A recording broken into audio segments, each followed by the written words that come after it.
នេះគឺខ្ញុំចេញវីដេអូមួយទៀតបាទតាក់ទងនឹងពពុះជីបាទជីគីមីណា GNPK បាទអញ្ចឹងណាបាទតើ GN ហ្នឹងគឺជាអ្វីបាទ N គឺពពុះអាសូតបាទអញ្ចឹងណាបាទអញ្ចឹងបើសិនជាតាក់ទងនឹងអត្ថប្រយោជន៍គឺផ្ដោតទៅលើស្លឹកទាំងស្រុងតែម្ដង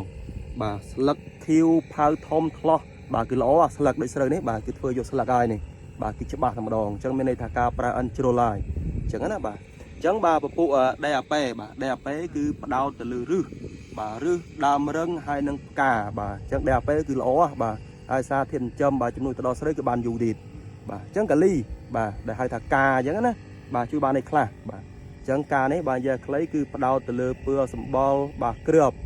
បាទសម្បកស្ដើងបាទមានន័យថាវាជំនួយទៅដល់សាច់បាទគ្រាប់ស្រូវគឺល្អខ្លាំងអញ្ចឹងការបាច់ជីផ្ដាច់ខ្ញុំលើកទឹកចិត្តបងថាយើងធ្វើមិនក៏ដោយបាទរៀបចំបាទការហ្នឹងឲ្យបានច្រើនបន្តិចហើយតែកាលីបាទដាក់បានច្រើនបន្តិចអញ្ចឹងពពុះ GNPK ហ្នឹងគឺខ្ញុំលំអិតប៉ុណ្ណឹងបាទអរគុណ